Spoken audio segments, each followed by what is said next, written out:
The conference room at Meridian Tower overlooked the city's financial district, floor-to-ceiling windows, offering a view I'd admired countless times from the other side. Today, I sat across from Eleanor Thompson, her silver hair catching the afternoon light as she spread partnership documents across the polished mahogany table. "Your reputation precedes you, Stephanie," Eleanor said, adjusting her reading glasses. "Thompson Consulting has been tracking Wilson Strategic's growth for years. Your strategic alignment methodology alone could revolutionize how we approach healthcare marketing." I nodded, trying to focus on her words, but my mind kept drifting to the business cards in my purse offers from 3 major firms, all promising executive positions with equity stakes. After 10 years of building someone else's dream, these opportunities felt surreal. "The partnership structure I'm proposing gives you 40% equity immediately," Eleanor continued, "with the option to buy up to 51% within 3 years. You'd be—" My phone buzzed against the table. Dad's name flashed on the screen. I declined the call and offered Eleanor an apologetic smile. "Sorry, family call." "You were saying about the client transition plan." The phone rang again, then again. "Perhaps you should take that," Eleanor suggested gently. "We can continue this after." Against my better judgment, I answered. "Hello, Dad." "Stephanie." His voice cracked, barely above a whisper.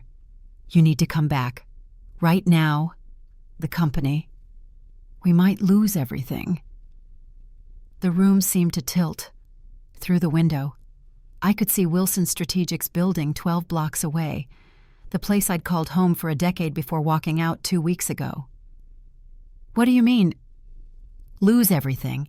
Reynolds is gone. Completely. And there's more. Much worse. Please, just come." The line went dead. Eleanor was studying my face with the sharp attention of someone who'd built a business reading people's reactions. "I'm sorry," I said, gathering my things. "There's an emergency at my former company." "The family business." Eleanor's expression softened. "Take your time. This offer isn't going anywhere." As I drove through downtown traffic, memories crashed over me like waves. 2 weeks ago, I'd sat in my parents' living room listening to Dad announce that Lauren, my younger sister, who'd never worked a day at Wilson Strategic, would inherit 100% ownership of the company I'd helped build into a $15 million enterprise. "Lauren has shown great interest in continuing the family legacy," he'd said, as if occasional office visits during unemployment spells constituted career dedication. With her fresh perspective and Thomas's business background, we believe they'll take the company in exciting new directions. Thomas Bradford, Lauren's fiancé, came from old money and newer ambitions. I could see the appeal for my traditionally minded parents, a son-in-law who could provide financial stability and carry forward the family name. The memory still stung. 10 years of 60-hour weeks, postponed vacations, relationships sacrificed on the altar of company growth, all dismissed as just doing your job. Meanwhile, Lauren's engagement ring somehow qualified her to run a strategic marketing firm. My phone buzzed with a text from Martin Reynolds, CEO of our former largest client. "If you ever return to Wilson, call me immediately. What happened today cannot stand." A chill ran down my spine.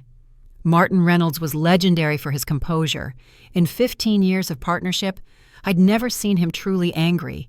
Whatever Lauren had done must have been catastrophic. More texts followed from Thomas Grant, my former marketing director, Sarah Jensen, our senior account executive, even Marcus Chin from the creative team. All variations of the same theme: chaos, confusion, and barely concealed panic.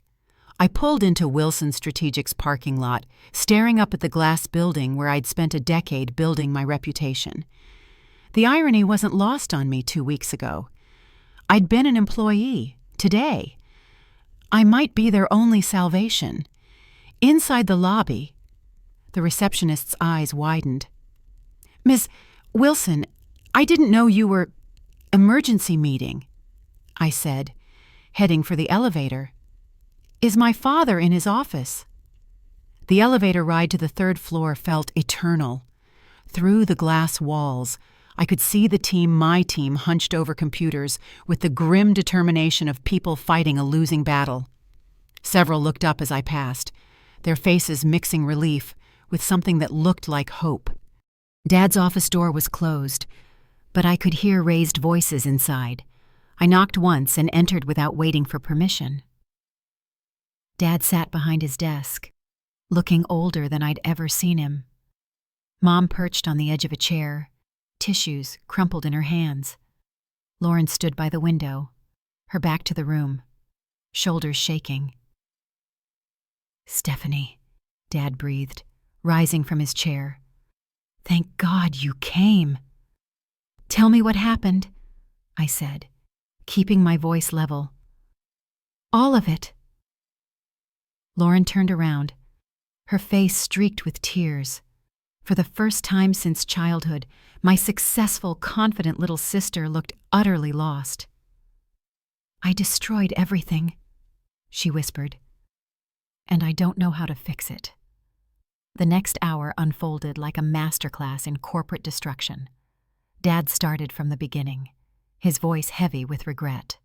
Wilson's strategic marketing had been his life's work, founded in 1992 when I was 4 years old.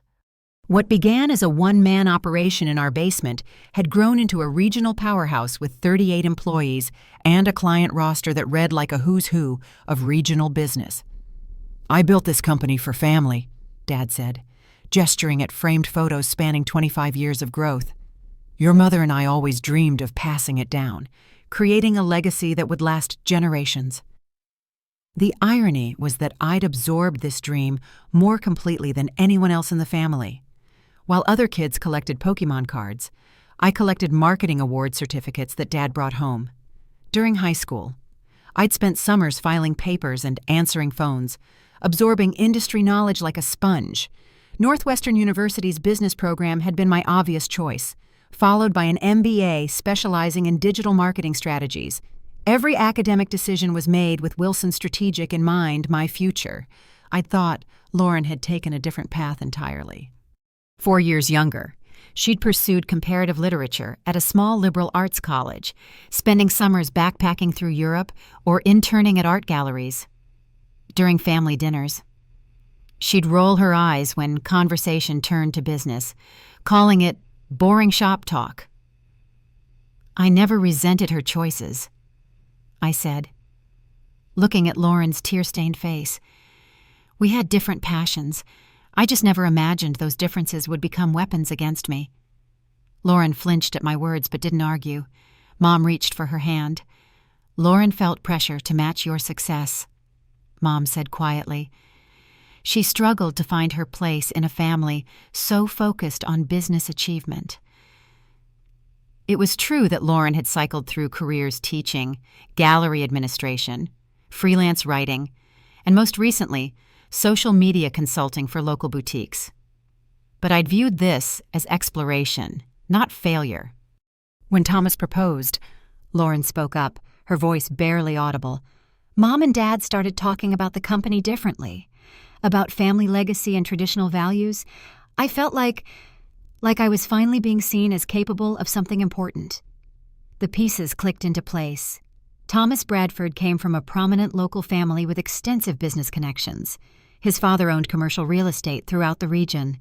For my parents, raised in an era when family businesses passed to sons or daughters who married well, Lauren's engagement had transformed her from the artistic daughter into the potential heir. "You never asked what I wanted," Lauren continued, tears flowing freely now. "You just assumed I'd be grateful for the opportunity, but I was terrified. I knew I wasn't qualified, but you all seemed so certain." I felt an unexpected pang of sympathy. While I'd been fighting for recognition of my contributions, Lauren had been thrust into a role she'd never wanted and wasn't prepared for. "Tell me about your 10 years here, Stephanie," Dad said, seeming to need the reminder as much as I did. "I started as a junior account coordinator. earning $38,000 annually, the same as any new hire with similar qualifications. No nepotism, no special treatment. I'd shared a cramped office with 2 other junior staff members and earned every promotion through measurable results. Account coordinator to account manager in 3 years, manager to director of client services by year 5. Finally, chief strategy officer at 30, overseeing all major client relationships and strategic direction. Under my leadership, we'd shifted focus to high-end B2B clients, developing specialized approaches for industries requiring technical expertise. The crown jewel was Reynolds Enterprises, a commercial real estate development firm that had grown from a small project into an $8 million annual contract, over half our company's revenue. Martin Reynolds called me his marketing therapist, I said with a bitter laugh. That relationship took 8 years to build. He trusted me with expansion plans worth hundreds of millions in development projects. My signature achievement was the strategic alignment process, a methodology I developed during my MBA research and refined through years of client work. This proprietary approach helped clients align marketing efforts with core business objectives in measurable ways. It had transformed Wilson Strategic from a respectable local agency into a regional powerhouse, growing annual revenue from $3 million to $15 million. I poured everything into this company, I continued, my voice gaining strength. 60-hour weeks, postponed vacations, relationships that ended because I was always working. When Reynolds landed their international expansion campaign that tripled our contract value, I was the one who pitched it. When Bradshaw Industries needed crisis communication after their safety incident, I managed that personally. When Clearwater Solutions wanted to rebrand their entire corporate identity, I led that transformation. Throughout those years, Lauren had occasionally shown interest in the business, especially after it became successful. She'd drop by the office between jobs, asking casual questions about our work while I continued managing actual client deliverables. I noticed the pattern, I said, looking at my parents. How you lit up when Lauren visited, explaining everything to her like she was the heir apparent. But I dismissed it as harmless family dynamics. What I'd failed to recognize was how their traditional values extended to outdated notions about family hierarchy. Despite changing times, they'd held on to beliefs about family businesses ultimately passing to daughters, who might marry and continue the family name. We thought Lauren's engagement to Thomas created stability, Mom admitted, someone to help guide the business into the future, while I remained single, focused on my career, I said. Understanding finally dawning. In your minds, that made me less suitable for inheritance, not more. The room fell silent as the truth settled over us like dust after an explosion. That night, I continued, when you announced Lauren would receive 100% ownership, it wasn't just a business decision. It was a judgment about my life choices, my priorities, my worth as a daughter. We were wrong, Dad said quietly, completely, catastrophically wrong. But by then, it was too late for second thoughts, Lauren said, her voice hollow. The announcement was made. I was terrified, but everyone seemed so certain it was the right choice. Thomas started talking about expansion plans, IPO possibilities, bringing in outside investors.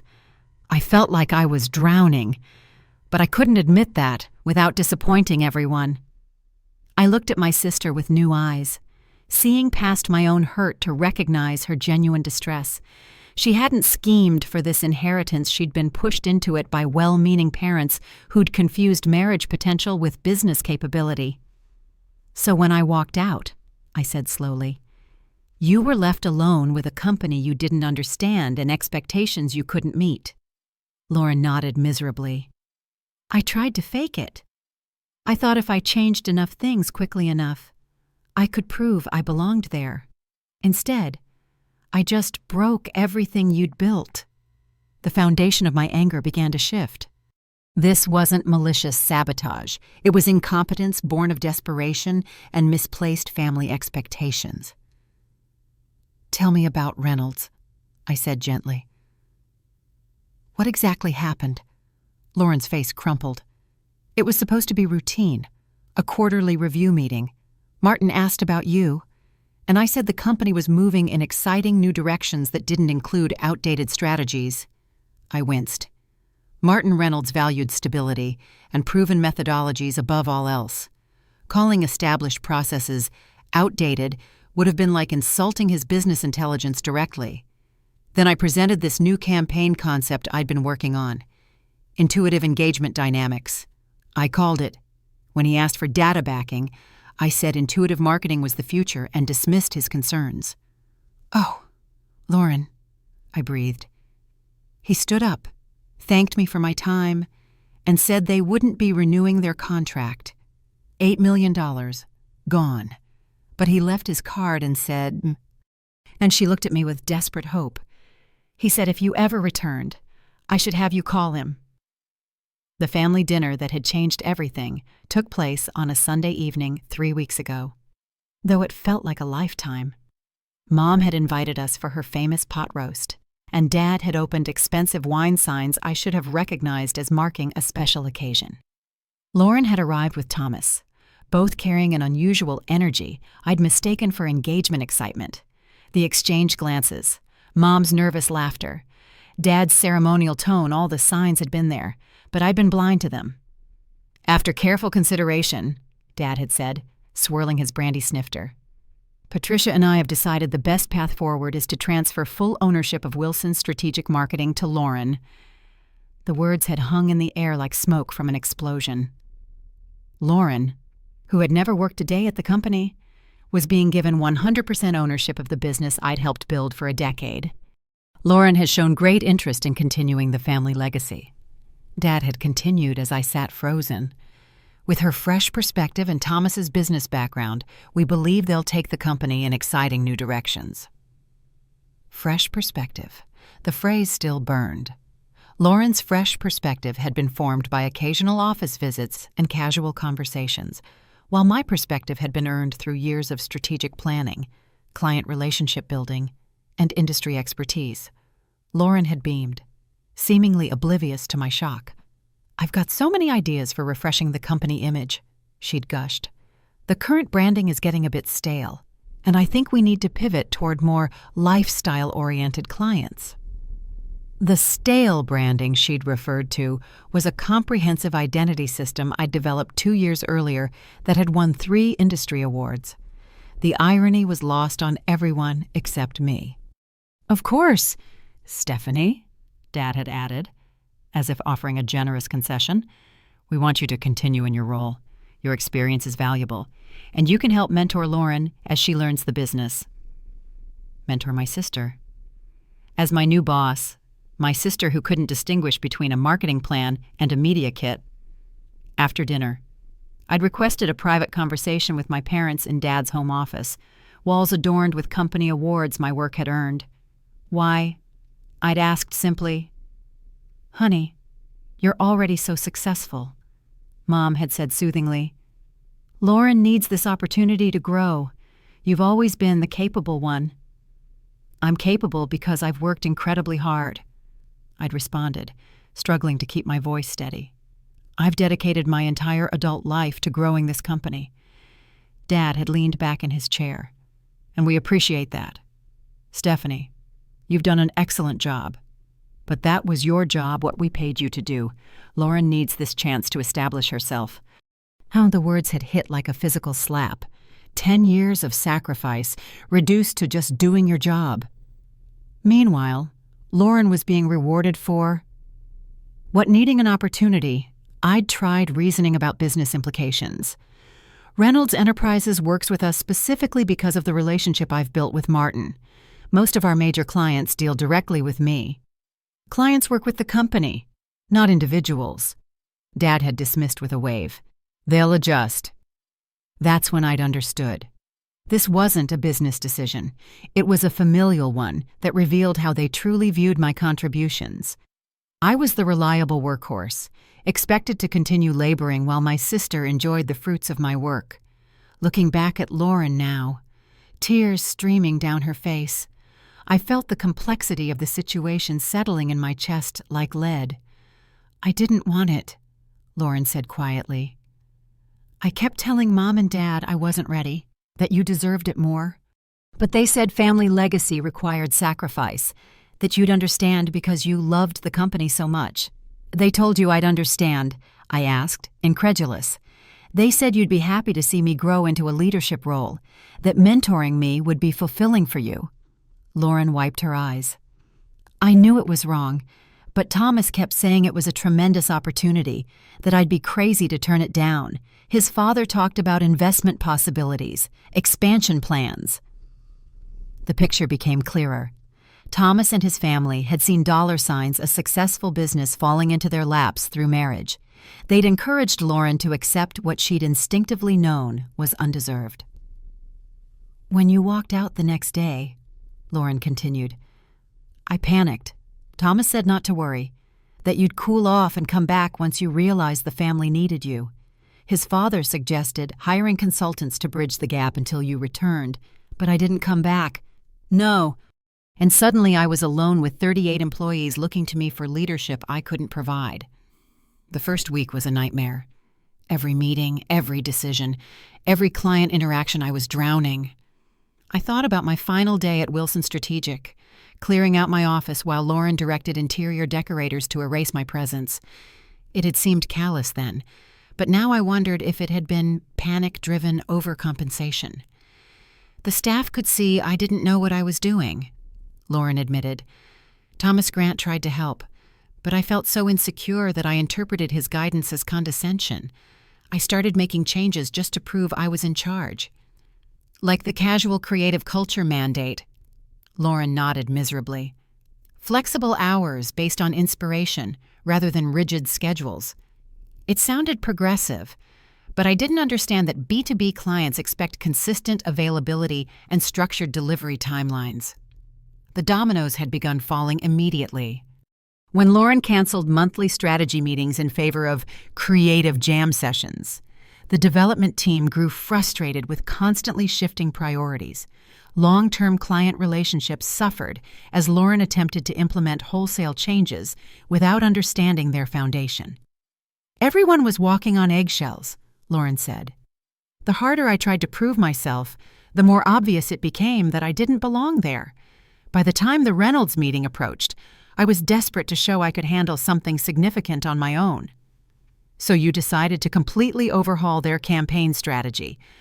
"I thought if I could present something revolutionary, something that proved the company was evolving under my leadership." Lauren's voice trailed off. "Instead, I insulted 15 years of relationship building and partnership." The meeting had been a disaster from start to finish. Martin Reynolds, expecting the strategic depth and data-driven approach he'd grown accustomed to, instead encountered Lauren's intuitive engagement dynamics, a concept she'd cobbled together from lifestyle marketing blogs. When he asked for case studies and metrics, Lauren continued, "I couldn't provide any. So I made it worse by suggesting that Reynolds Enterprises' current approach was behind the times, that their brand needed a youthful refresh." For a commercial real estate development firm focused on industrial properties and medical facilities, this suggestion would have been particularly insulting. Martin's expression. Lauren shuddered. I've never seen anyone look so disappointed. He stood up, thanked me for my time, and said they wouldn't be renewing. Then he handed me his card and said if you ever returned, I should have you call him. $8 million. Gone. Over half the company's annual revenue, eliminated in a single disastrous meeting. What happened after he left? I had a complete meltdown, Lauren admitted. I blamed everyone, the account team for not preparing me, the creative department for stale concepts, even reception for not creating a welcoming environment. Everyone except myself. The aftermath had been swift and merciless. Within days, other clients had requested meetings to discuss the direction of their accounts, corporate speak, for reconsidering their relationships. Staff members started updating resumes, sensing the company's instability. That's when Dad finally understood what we'd done, Lauren said. Not just to you, but to the company, to everyone who depended on it for their livelihoods. The full scope of the crisis didn't become clear until later that afternoon, when Thomas Grant arrived at Dad's office looking haggard. As my former marketing director and closest professional ally, Thomas had always been brutally honest about business realities. "It's worse than just Reynolds," he said without preamble, settling into a chair across from Dad's desk. "Much worse." Lauren's face paled further, if that was possible. "What do you mean?" Thomas pulled out his laptop and opened a legal document. This morning, Apex Marketing filed a lawsuit against Wilson Strategic for intellectual property theft and breach of confidentiality. They're seeking $5 million in damages. The room went silent except for the hum of Dad's old desk fan. "That's impossible," I said, though my stomach was already dropping. "We've never worked with Apex. They're our biggest competitor." "No, but Andrew Michaels has," Thomas replied grimly. "He gave notice yesterday and starts at Apex on Monday. According to their filing, he's provided evidence that Wilson Strategic stole proprietary methodologies for the Henderson Industries campaign. Andrew Michaels, our creative director for the past 3 years. The Henderson campaign had been one of our most successful projects last year, a comprehensive rebranding effort that had won 2 regional advertising awards. "That's absurd," Dad said, his voice shaking. "Andrew worked on that campaign. He can't claim we stole his own work." Thomas shook his head. The lawsuit alleges that the strategic framework and creative concepts were originally developed by Andrew for a freelance project before he joined Wilson Strategic. They claim he brought the ideas to us under false pretenses, and that we've been implementing stolen intellectual property. I felt the blood drain from my face. The Henderson campaign had been built around a modified version of my strategic alignment process, but Andrew had contributed significant creative elements. If he'd claimed ownership of the entire campaign— "There's more," Thomas continued. "According to my sources at other agencies, Andrew's been shopping information about our client list, contract details, and strategic methodologies. He's essentially selling everything he learned during his time here." Lauren looked physically ill. "Can he do that?" "If his employment contract wasn't properly structured, yes," I said, already thinking through the legal implications. "Thomas, do we have strong non-compete and confidentiality agreements with all senior staff?" Thomas winced. "That's part of the problem. Lauren's been so focused on creating a casual, creative culture that she's been relaxed about legal formalities." "What does that mean?" "Exactly. She instructed HR to stop enforcing the non-compete clauses because they seemed restrictive and corporate," Thomas explained. "She wanted people to feel trusted and valued, not micromanaged by legal documents." I closed my eyes, feeling the magnitude of the disaster settling over me like a lead blanket. Without enforceable non-compete agreements, Andrew could freely share proprietary information with competitors. Without strict confidentiality protocols, client details and strategic processes were essentially public domain. "How many other senior staff members are vulnerable to recruitment?" I asked. "All of them," Thomas replied bluntly. "Sarah Jensen's already fielded 3 offers this week. Marcus Chen from Digital Strategy has a second interview with Meridian tomorrow. Even Emily Rodriguez from accounting is updating her LinkedIn profile." Dad looked like he'd aged 10 years in 10 minutes. "How could this happen so quickly?" "Because the company's reputation is built on relationships and expertise," I explained, surprised by how detached my voice sounded.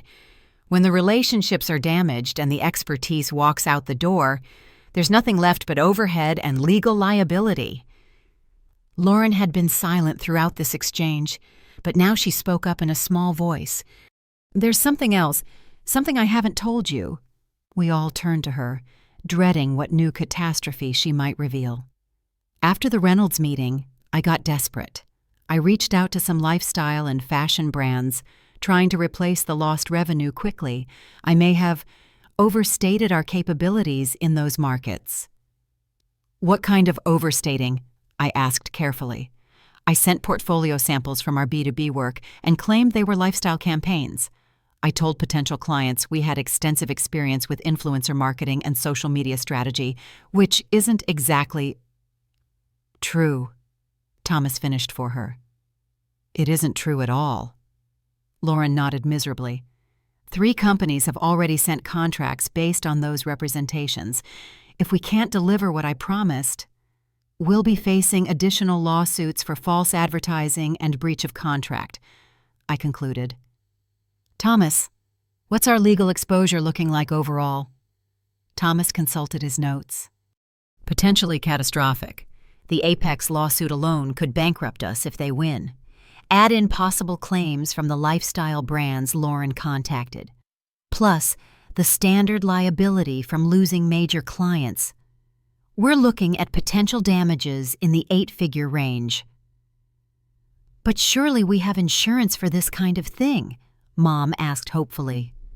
"Professional liability insurance typically excludes claims related to fraudulent misrepresentation," I said. "If Lauren knowingly overstated our capabilities, the insurance company will probably deny coverage." The room fell into a heavy silence, broken only by Lauren's quiet sobbing. "How long do we have?" Dad asked finally.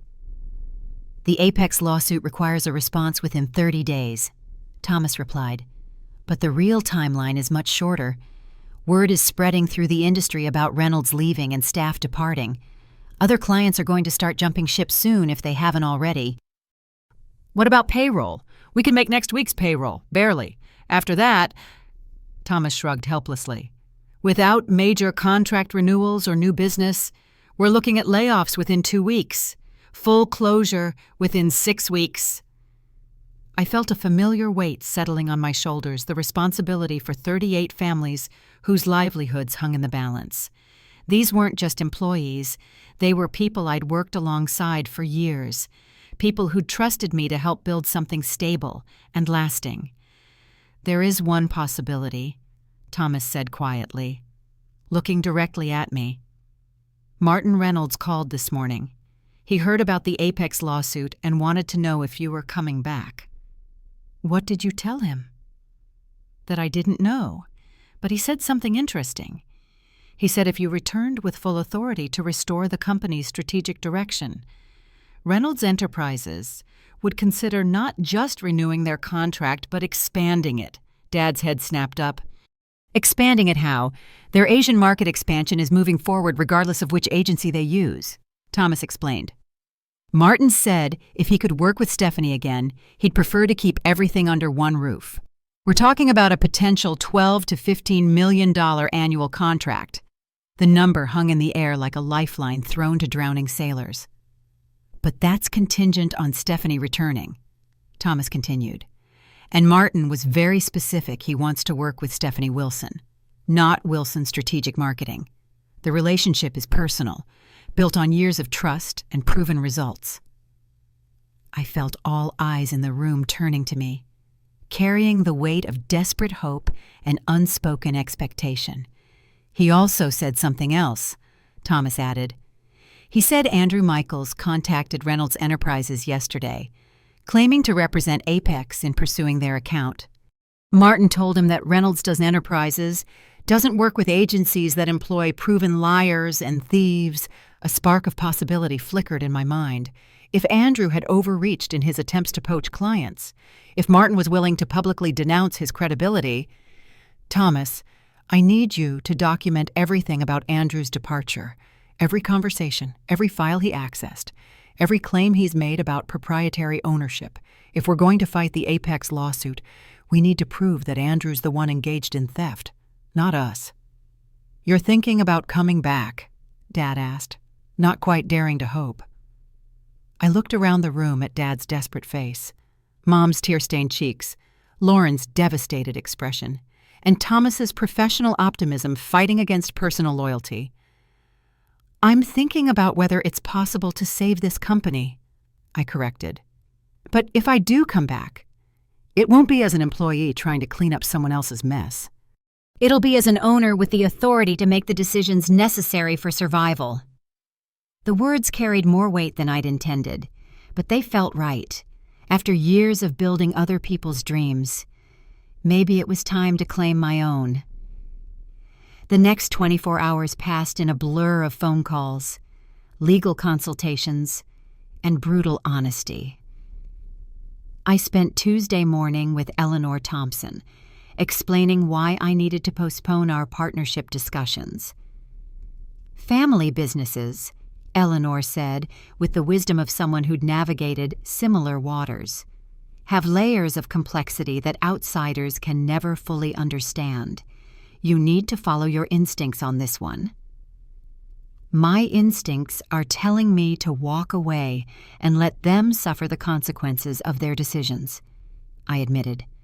But my conscience is telling me that 38 innocent people don't deserve to lose their jobs because of family dysfunction. And your business sense. I'd been thinking about that question all night. My business sense says this could be an opportunity to finally get what I should have had all along: control of a company I helped build, on terms that recognize my actual value. Eleanor smiled. Then trust your business sense, but be absolutely clear about your terms before you commit to anything. Tuesday afternoon, I met with Martin Reynolds at his downtown office. The conversation was frank and illuminating.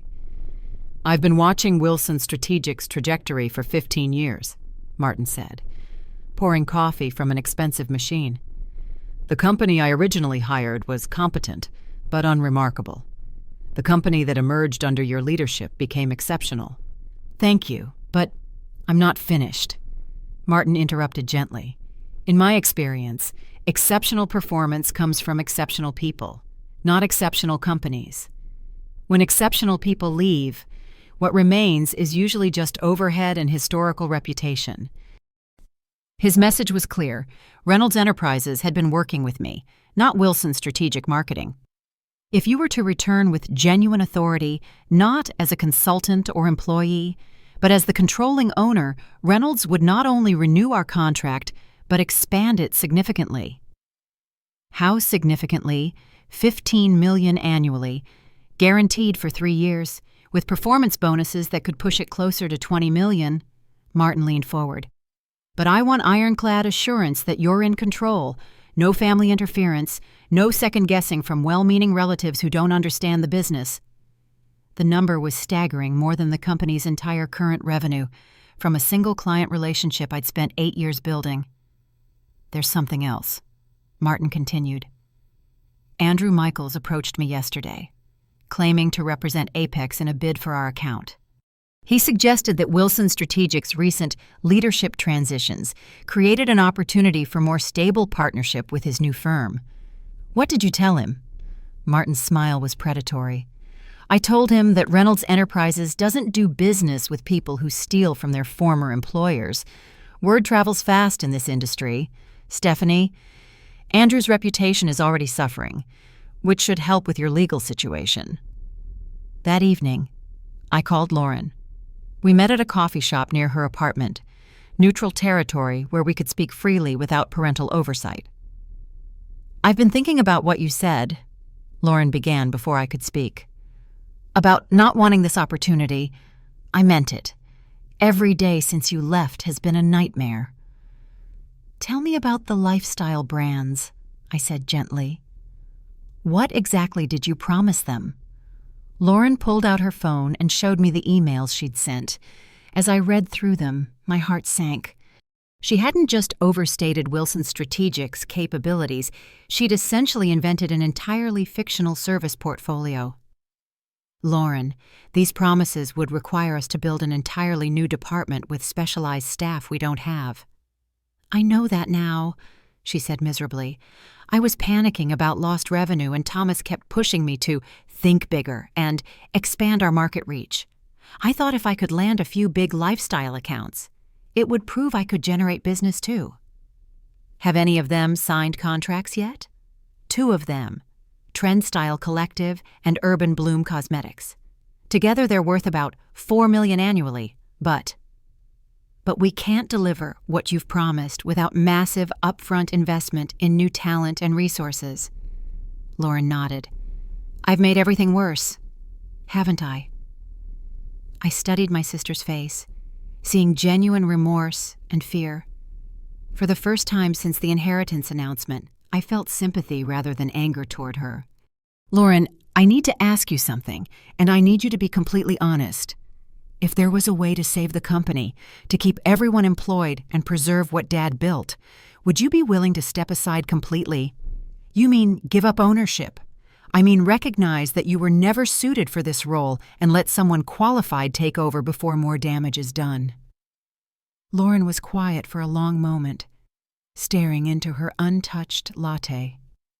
6 months ago, if someone had told me I'd be grateful to give up a multi-million-dollar company, I'd have thought they were crazy, she said finally. But being responsible for something you don't understand, knowing that people's livelihoods depend on decisions you're not qualified to make, it's the worst feeling in the world. So that's a yes. That's a yes. But Stephanie, I need you to understand something. I never wanted to take anything away from you. I just wanted to prove I could be valuable to this family too. You are valuable, I said, surprising myself with how much I meant it. Just not in this role. There are things you're genuinely good at: community relations, creative communication, building personal connections. Those are real skills. Just not CEO skills. Just not CEO skills, I agreed. Any more than I'd be good at teaching or gallery curation or freelance writing. We sat in comfortable silence for a few minutes, watching evening commuters hurry past the window. If you do this, Lauren said quietly, if you save the company, what happens to me? We figure out a role that uses your actual strengths, I said. Community relations, special events, charitable partnerships, things that matter but don't require strategic business management. And I'd work for you. You'd work for the company. I'd be CEO. But we'd structure things so you have autonomy in your areas of responsibility. Lauren nodded slowly. I think I'd like that better than what I've been trying to do. Then we have an understanding. Now I need to go negotiate with Dad. Wednesday morning, I called a family meeting in the conference room at Wilson Strategic Neutral Territory, where the stakes would be impossible to ignore. Dad arrived first, looking haggard but determined. Mom followed, clutching Lauren's hand like a lifeline. Lauren herself appeared surprisingly calm, as if our conversation had lifted a weight from her shoulders. I'd spent the previous evening with my attorney, structuring an offer that would protect both my interests and the company's future. Now it was time to present it. Before we begin, I said, placing a folder on the conference table, I want everyone to understand that this isn't a family discussion. This is a business negotiation about ownership, control, and survival. Dad nodded grimly. We understand. Good. Here are my terms, non-negotiable and final. I opened the folder and distributed copies of the ownership restructuring proposal. First, I require 60% controlling ownership of Wilson Strategic Marketing. Not 51%, 60%. This ensures that even if you two combine your votes, I maintain final decision-making authority. Mom's sharp intake of breath was audible, but Dad simply nodded. Second, Lauren transitions immediately to a non-executive role as Director of Community Relations, retaining 15% ownership but no operational authority whatsoever. Lauren looked relieved rather than insulted. Third, you and Mom retain 25% collectively, with board positions and regular updates, but zero involvement in day-to-day management. That leaves us with less than we'd planned to give Lauren. Dad observed. Yes, because Lauren didn't nearly destroy the company through incompetence. You both did that by putting her in a position she wasn't qualified for. The barb landed as intended. Dad winced visibly. Fourth, we establish a formal board structure with 2 independent advisors, industry professionals with no family connections. Major strategic decisions require board approval, creating checks and balances for everyone, including me. And if we refuse these terms, Dad asked quietly, then I wish you the best of luck. I already have a partnership offer from Eleanor Thompson's firm. Based on current trajectory, Wilson Strategic will need to liquidate within 6 weeks. The room fell silent except for the hum of fluorescent lights. There's one more thing, I continued. We're facing immediate legal crisis that requires action within 48 hours. The Apex lawsuit, the lifestyle brand contracts Lauren signed, the staff retention issues, all of this needs professional management starting now, not next week. I pulled out my phone and showed them Martin Reynolds' text message. $15 million guaranteed, 3-year contract if Stephanie has full authority by Friday. Offer expires Monday. Reynolds Enterprises is willing to expand their contract to $15 million annually, but only if I'm in control by Friday. Without that revenue, the legal problems become academic because there won't be a company left to sue. Mom finally spoke up. What about family relationships? How do we heal those? It was the question I'd been dreading most. That's separate from business terms, I replied carefully. It will take time and new patterns of respect on all sides. I'm willing to try if you are, but family healing can't be contingent on business decisions. After a long moment, Dad cleared his throat. I need to say something, he began, his voice shaky. I grew up in an era when family businesses passed to sons, or to daughters who married well. When your grandfather handed his plumbing supply business to my brother instead of me, I accepted it without question, even though I'd worked there since high school and David had never shown interest. That's just how things were done. He looked directly at me. I perpetuated that thinking without examining it. In doing so, I nearly destroyed everything I built and deeply hurt my most capable child. I'm not asking for forgiveness, I haven't earned it, but I want you to know that I recognize the injustice now, and I'm proud of the leader you've become despite my failures. It was more self-awareness than I'd expected from him. We accept your terms, he continued. All of them. Have your lawyer draft the necessary paperwork, and we'll sign whatever you need. 1 week, I specified. All documentation finalized within 1 week, or I move on to other opportunities. Understood. Lauren reached across the table and touched my arm lightly. For what it's worth, I'm sorry. I thought I was taking an opportunity, not taking something from you. It wasn't a complete acknowledgement of the harm done, but it was a start. Community relations actually does sound more my speed, she added with a weak smile, especially if it means never having to look at another financial projection. For the first time in weeks, I felt the tension between us begin to ease. That afternoon, I placed 3 crucial calls. First, to Martin Reynolds, confirming that I would have controlling ownership by Friday and could guarantee the strategic continuity he required.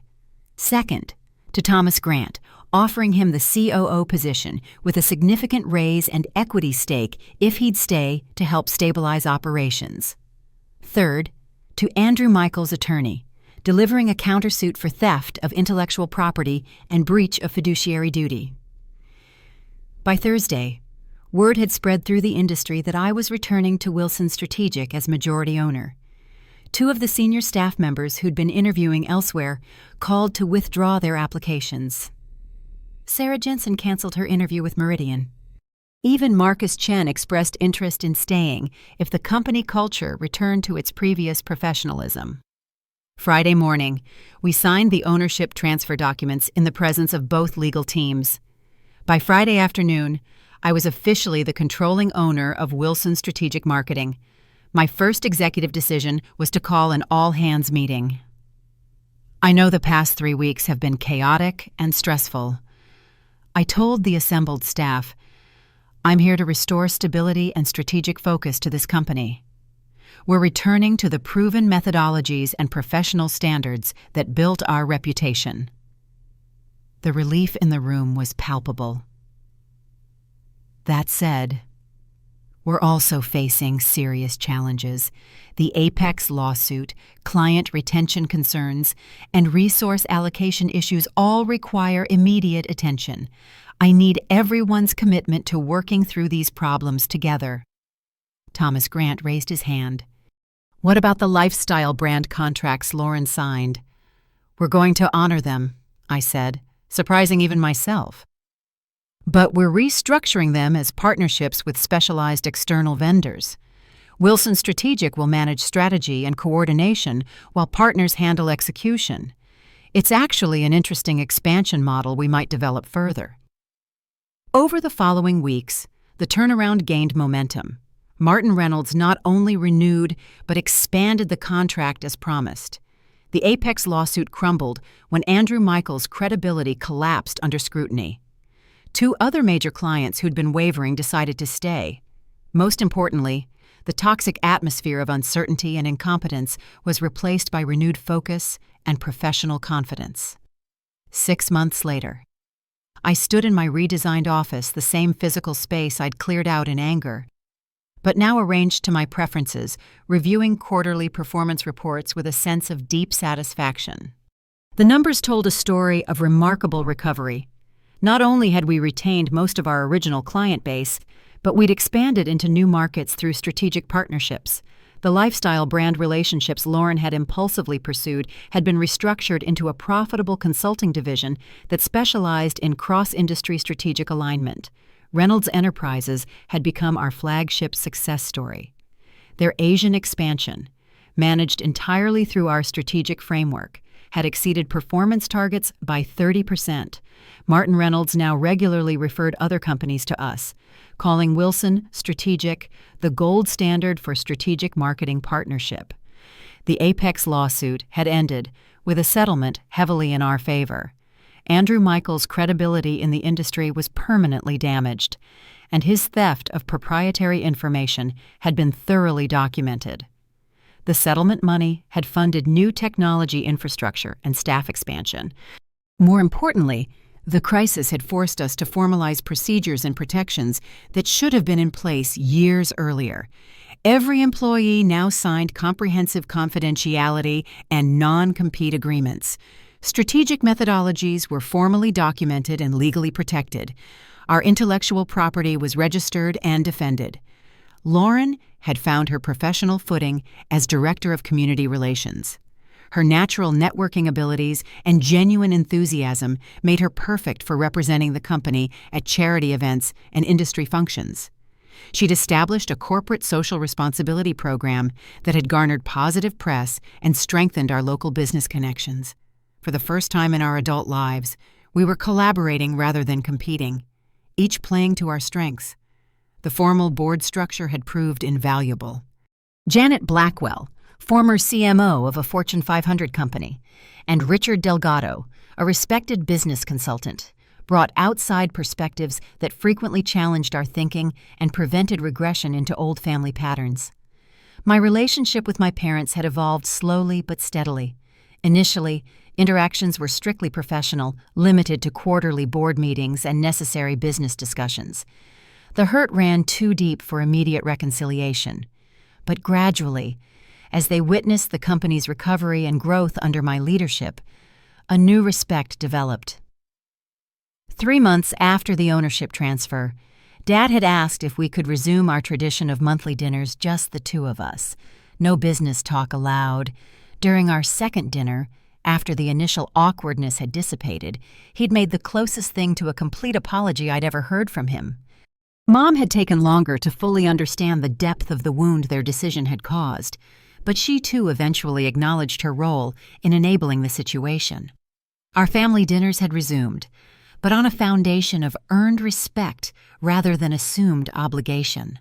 By the 6-month mark, Wilson Strategic Marketing had not only stabilized but grown. We'd expanded our client roster by 20%, focusing on industries where our technical expertise created clear competitive advantage.